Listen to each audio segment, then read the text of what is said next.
Healthy नहीं होगा। अगर फीमेल की रिप्रोडक्टिव हेल्थ अच्छी नहीं होगी, देखो ये हेल्थ हो गई, नॉर्मल खाना वाना ना मिलना, बैलेंस डाइट उसकी ना मिलना, है ना। अगर उसको बैलेंस डाइट नहीं मिलेगी, खाना ठीक से नहीं मिलेगा, हेल्दी नहीं रहेगी, फिर बेबी की हेल्थ भी ख़राब। रिप्रोडक्टिव हेल्थ अगर उसकी सही नहीं है तो भी क्या हो जाएगा, बेबी की हेल्थ ख़राब। क्योंकि रिप्रोडक्टिव हेल्थ सपोज सही नहीं है तो यानी कि यूटरस वीक है। सपोज मैं एक एग्जांपल ले लेती हूँ, यूटरस क्या है आपका, वीक है। यूटरस अगर वीक है, अच्छा मुझे बताओ, अब आप कहोगे हम फीमेल के बारे में इतना क्यों पढ़ते हैं। अच्छा देखो, एक मेल ने गैमेट बनाया स्पर्म, एक फीमेल ने बनाया ओवा, काम खत्म हो गया। इक्वालिटी है, दोनों के काम में इक्वालिटी है ना। ना ओवा का काम स्पर्म के बिना चलेगा, ना स्पर्म का काम ओवा के बिना चलेगा। अच्छा ठीक है, हमने दोनों से बोला भाई इतनी इतनी हेल्प कर दो, ठीक है।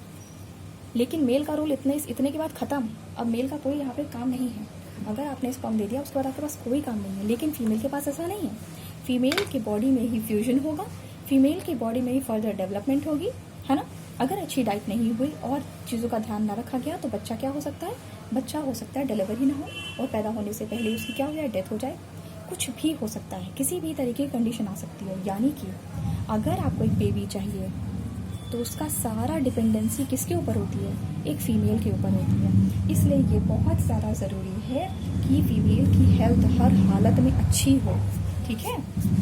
क्योंकि सपोज़ आप कहोगे कि चलो ठीक है, जब बेबी होगा तब हम उसको क्या करेंगे, तब वीमेन को खिलाने लगेंगे। क्योंकि आजकल इंडिया में ऐसा होता है कि जो है अर्ली मैरिजेस कर दी जाती हैं, है ना। अर्ली मैरिजेस हो जाती हैं और अर्ली प्रेगनेंसीज हो जाती हैं, यानी जल्दी शादी जल्दी बच्चे। इसकी वजह से क्या होती है, विमेन की हेल्थ क्या हो जाती है, ख़राब हो जाती है। विमेन की हेल्थ क्या हो जाती है, ख़राब हो जाती है। और आपको पता ही है कि हमारे इंडिया में मैक्सिमम विमेन क्या करती हैं, घर के काम करती हैं, हाउस होल्ड चोर्स करती हैं, घर के काम करती हैं सारे के सारे, ठीक है ना। और उसमें लगती बहुत ज़्यादा एनर्जी है, ठीक है। तो इस तरह से क्या होना चाहिए कि ना ही अर्ली मैरिजेस हो, ना ही अर्ली प्रेगनेंसीज हो, और ताकि हेल्थ कैसी हो, अच्छी हो, ठीक है। और दूसरी चीज़, वुमेन की हेल्थ का सबसे ज़्यादा ध्यान रखना चाहिए। आप देखते होंगे घर में अगर कोई फीमेल बीमार हो जाती है तो क्या होता है, थोड़ी सी सर्दी जुकाम हुआ लेकिन वो कभी डॉक्टर के पास नहीं जाएंगी। लेकिन क्या करना चाहिए, उनको आपको प्रॉपर केयर देना चाहिए। चाहे आपकी सिस्टर हो, चाहे आपकी मदर हो, चाहे आपकी कल को वाइफ होंगी, है जो भी होगा, ये आपको हमेशा ध्यान रखना है कि आपने जो इतना बड़ा चैप्टर रिप्रोडक्शन पढ़ लिया है, इस पूरे ही चैप्टर में आप सबसे ज़्यादा ध्यान रखिए कि फ़ीमेल के बारे में ही बात हो रही है। अगर आप भी फीमेल ओवा प्रोड्यूस करेगी, आप स्पर्म प्रोड्यूस कर दीजिए, लेकिन क्या होगा, इसमें कुछ नहीं होने वाला। अगर फीमेल की हेल्थ सही नहीं है तो कभी बेबी प्रोड्यूस नहीं होंगे, ठीक है। या होते हैं, तुम देख लो आजकल बच्चे बहुत पैदा होते हैं लेकिन अनहेल्दी बहुत ज़्यादा हो जाते हैं, ठीक है ना। क्या इतनी बात समझ में आई, इतनी बातें समझ में आती हैं, ठीक है। और कुछ चीज़ें बता दें, जो आपकी वुड बी मदर्स होती हैं, जो मदर बनने वाली होती हैं, उनको क्या करना पड़ता है, उनको हैवी डोजेस मेडिसिन के नहीं लेनी चाहिए। आसपास कोई ऐसा नहीं होना चाहिए जो सिगरेट स्मोक करता हो, या वो खुद मदर हैं तो वो सिगरेट स्मोक ना करें। और कुछ ड्रग्स वगैरह जैसी चीज़ें होती हैं, जैसे मैरिजुआना, गांजा, समझ रहे हो, और गांजा फीमेल्स आप सुन रहे हो वर्ड्स, ये सारी चीज़ें नहीं लेनी चाहिए। और क्या होता है, एल्कोहल का भी कंजप्शन नहीं करना चाहिए। इतना आपको एक वुमेन को खुद भी ध्यान देना चाहिए, ठीक है ना, कि मेरे को भी ये सब काम नहीं करना है और ऐसी जगह नहीं जाना है जहाँ पर क्या होता है, जहाँ पर कोई स्मोक करता हो, ठीक है। क्योंकि फिर उससे क्या हो जाएगा, जैसे आप स्मोक हुआ तो वो जैसा वो बंदा ले रहा है वैसे ही आपकी बॉडी में भी जा रहा है, ठीक है। इसके बाद एक टॉपिक बचता है आपका, एक काम करें क्या बेटा, अब रहने देते हैं, लेकिन मुझे याद दिला देना, सेक्स डिटर्मिनेशन एक टॉपिक बच गया है। अच्छा बता ही देती हूँ ना, आप लोग रिपीट करके सुन लेना, ठीक है। अभी मुझे दो चीज़ पढ़ानी है, एक पढ़ाना है मेल रिप्रोडक्टिव सिस्टम और एक पढ़ाना है आपका ये जो मैं पढ़ाने जा रही हूँ, सेक्स डिटर्मिनेशन। अच्छा बताओ, मेल बच्चा पैदा होगा, यानी बॉय पैदा होगा या आपका फीमेल पैदा होगा, कैसे पता लगता है। और आपको पता होगा हमारी सोसाइटी में हमेशा फीमेल को ब्लेम किया जाता है कि तुम्हारी वजह से हमको बेटा नहीं हुआ है, ठीक है, तुम्हारी वजह से हमें बेटी हो गई है। क्योंकि हमारे यहाँ क्या होता है, बेटों को बहुत ज़्यादा इंपॉर्टेंस दी जाती है, बट कुछ ऐसा कुछ होना नहीं चाहिए, दोनों में इक्वालिटी होनी चाहिए, ठीक है। अच्छा देखो, ये हैं आपके पेरेंट्स, क्या है पेरेंट्स, पेरेंट्स के अंदर सेक्स क्रोमोसोम होता है, नाम होता है एक्स वाई। इधर है आपकी कौन, ये जिसके पास एक्स वाई होता है उसे कहते हैं मेल, ध्यान से देखो। और जो फीमेल होती है उसके पास होता है एक्स एक्स, इसे कहते हैं फीमेल। XX क्रोमोसोम होता है, ठीक है। इनके पास कितना होता है आपका XY क्रोमोसोम होता है। अच्छा ठीक है, अब इनके गैमेट बना लेते हैं बेटा। इनके जब गैमेट बनते हैं यानी जो स्पर्म बनेगा तो एक स्पर्म में आपका X जा सकता है और दूसरे में Y जा सकता है, लेकिन इनके पास जो ओवा बनेगा उसमें डबल X ही जाएगा, मतलब एक में X जाएगा दूसरे में X जाएगा। और जब आपका बेबी प्रोड्यूस होता है, बेबी प्रोड्यूस होता है, देखो बेबी कैसे प्रोड्यूस होगा, या तो ये X इस X के साथ मैच कर जाएगा और ये Y या तो इस Y के साथ मैच कर जाएगी, इस X के साथ मैच कर जाएगा। अगर ये X और ये X मिलता है तो आपका बनेगा फीमेल बॉडी बनेगी, फीमेल बॉडी बनेगी, क्योंकि X का मतलब होता है फीमेल बॉडी।